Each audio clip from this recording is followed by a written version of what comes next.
Alright, magandang araw mga kakwento. Andito na ako sa intersection ng W. Jokno Boulevard sa may MOA pa rin, sakop ng MOA Complex ito. Naka-stop lang tayo, maghihintay tayo ng Green Go. Green Go? Ano si Green Go? Green and Go. Ayan, may tumatawid na nakapayo. Kasi sobrang init pa po ngayon eh. Kahit medyo nag-uulan-ulan, talagang yung singaw ng kalsada napakainit. Ayan, pagtawid natin doon, yan yung Shore. Shore, may kanta niyan eh. Yan yung Shore condominium dito na ipataryo ni Uncle C. Ayan. Marami dyan yung mga nakakatayo.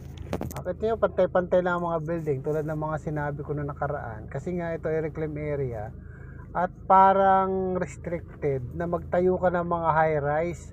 Pero in the future, hindi ako magugulat kung may makapagpatayo dito ng high-rise. Kasi ang technology naman ngayon pa-high-tech ng pa-high-tech. Ayan. Ang tagal naman ng red dito. Nauubos na ang pasayo. Gusto ko baliin ko na yan. Ayan, nag-green na. Okay, go, go, go.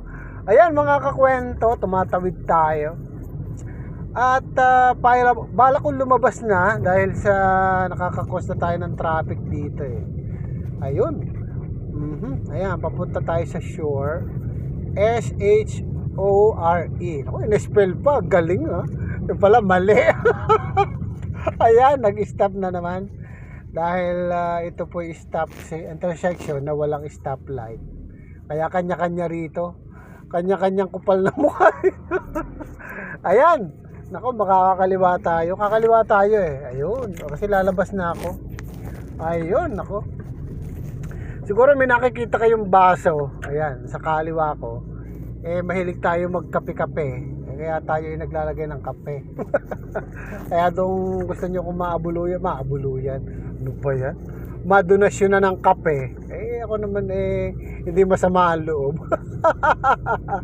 Ayan, kakanan na ako. Ayan, medyo yung natatanaw yung building niya, yun ang Senate building. Nandiyan yung ating mga mambubutas. Mambabatas, sorry po. Nadupilas. Ayan, ako palabas na tayo. Nakakabagot na rin sa loob Hindi ko na lang ibinidyo yung traffic kasi baka pati kayo mabagot. Ayan, palabas na tayo. Aha.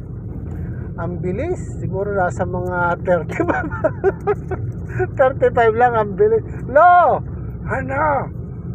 Kayo ba'y marunong magmaneho? Hindi. Nagmamaneho ka na, di ikaw na lang. Naku. Yan yung tuturuan ko kayo mag-drive para hindi naman kayo nababagot. Para pwede kayong lumabas ng mag-isa. Hindi po pwede.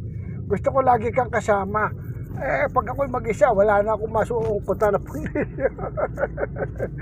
Naku, kahalay naman yan. Anyway, ayan mga kaibigan, mga kakwento. Palabas na tayo. Ito ang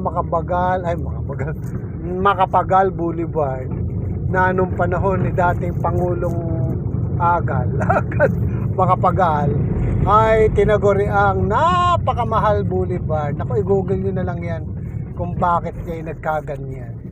Okay, tayo po'y palabas na at pupunta naman tayo sa ibang lugar kung saan tayo makaka-standby. Kaya alam mo yung mga standby dyan, huwag kayong mawala ng pag-asa na mag-i-standby kayo na may sasakyan. Ako, talaga nga naman. Kaya kasama ko ng aking medyo may kalumaan ng kabayo. Kaya doon sa may gusto magbigay, hindi naman tayo tatanggi. Hoy, tumigil ka. Wala ka pa napapatunayan, puro ka na parinig. Ayan. Alo, nakita niyo yan Philippine Airlines office yan. Iniiba mo usapan siya. Okay mga kakwento, babay na po muna.